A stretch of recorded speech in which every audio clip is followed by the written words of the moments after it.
team member Cody hunts in Western Illinois, and one of his favorite pre-rut hunting strategies is to rattle, especially when he's hunting in a travel corridor and there's a fresh scrape nearby. This has been a very effective hunting strategy for Cody. Rattling during the pre-rut communicates two bucks are fighting and there's likely a receptive doe in the area, and it can be a great calling technique to bring a buck into range looking for that receptive doe. As Cody knows, hunting strategies also need to change throughout the season depending on where we're at on that bell-shaped curve, as we've discussed in the past. Across most of the whitetails range during mid to late October, we're in that pre-rut. We're on the left side of that bell-shaped curve and there's a few receptive does. We're getting a few more each day, and buck activity, even during daylight, is starting to increase. They're getting on their feet, they're looking for those first receptive does. During this time, scrape activity is heating up and calling techniques like grunting and rattling can be effective. However, once we kind of reach the peak of the rut, that's when the most does are receptive in an area. Bucks don't have to move as much to find a receptive doe. They may be with a doe, or they're going to be near or in thick cover with or looking for a doe that's in that cover trying to avoid pesky bucks. It can be very difficult to see bucks during this time. During the rut, bucks are burning a lot of calories, and they could lose up to 30% of their body weight. Once we pass the peak of the rut, we're starting to shift back to those food cover patterns. Hunting near a food source or a travel corridor between cover and food can be effective catching bucks that are traveling, looking for does that are back on that food cover pattern. Of course, bucks are also trying to consume calories to get ready for winter, so food sources can be hot hunting locations. It also means there's fewer and fewer receptive does, and we can kind of see that pre-rut activity in bucks. It just may not be quite as intense.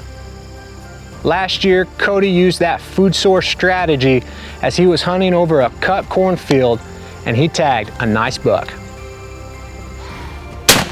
Growing Deer is brought to you by Bass Pro Shops and Cabela's. Also by Reconics, Green Cover Food Plots, Winchester, Lacrosse Footwear, Fleet Outdoor Apparel, Morel Targets, RTP Outdoors, Fourth Arrow, Hunt Stand, Scorpion Venom Archery, Case IH Tractors, Burris Optics, G5 Broadheads, Prime Bows, and Redneck Hunting Blinds. Cody's had a great hunting season so far this year. During the early season, he had several great buck encounters and tagged a big old doe to put some venison in the freezer. Once we passed the peak of the rut, it was once again Illinois shotgun season, and Cody grabbed the Winchester and headed to the same ag field that he'd tagged that buck in last season. There was a southwest wind that afternoon, so Cody decided to set up on the south end of that field. We just got set up here in this back field. We're right at the bottom of this field. We've got a pretty steady wind, which is going to be blowing right across there, which should be perfect. Cody suspected that deer were likely in a thick bedding area to the north or in the timber on the western side of that field. So he set up on the south side, hoping deer would come out, begin feeding before dark.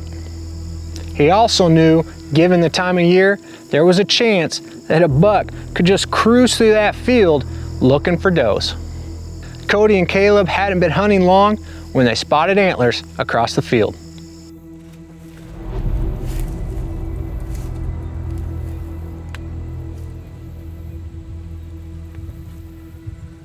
You can tell by this buck's body language, he seems to be on a mission, and he's cruising the edge of that field, headed straight towards Cody.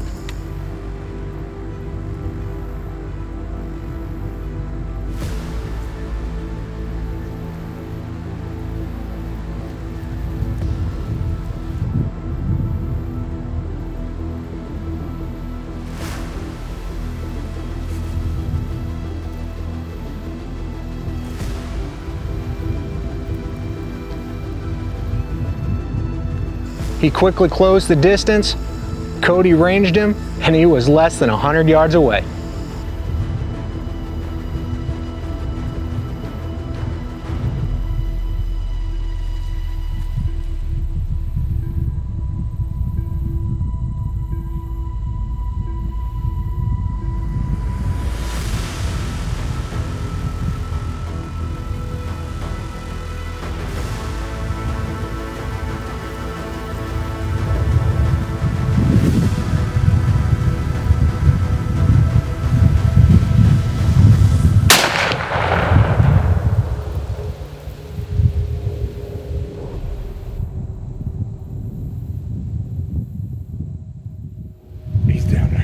The Winchester did the job, and that buck was down on the edge of the field.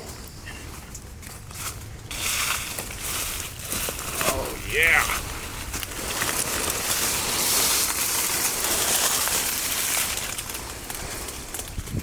Well, we got up here and we found him just about a yard inside the woods, and I tell you what, sometimes you just can't write it up any better.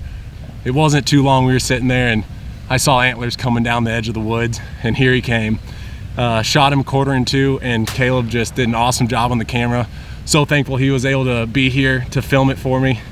And I mean, I couldn't be more happier to spend this time with Hayden and Caleb here at Deer Camp 2021. It's just a blast, and I still have a doe tag in my pocket, so hopefully the rest of the weekend just going to be going after a doe. I'm just tickled to death to shoot this deer. Great job, Cody and Caleb, on a well-executed hunting strategy that resulted in a great set of antlers and more venison for the freezer. Cody still had a tag in his pocket, so the next morning he went to the stand with his prime looking for a doe. It was still early when a buck they call Captain Hook came walking down the trail.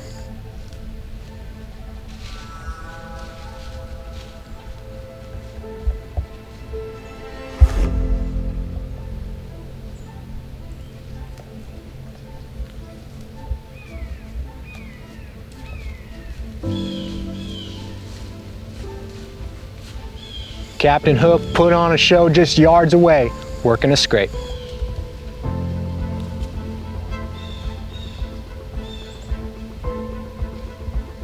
Notice how Captain Hook smelled both that hanging limb and the ground portion of the scrape.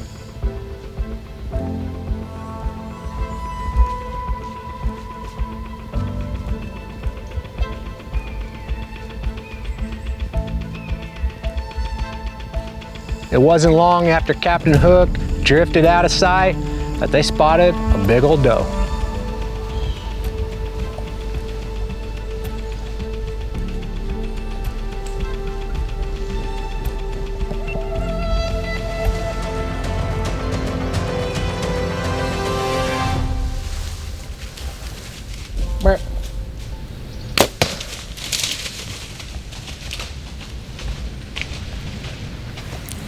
Well, we're tagged out for shotgun season. We got one with the Winchester, and then we just got one with the prime.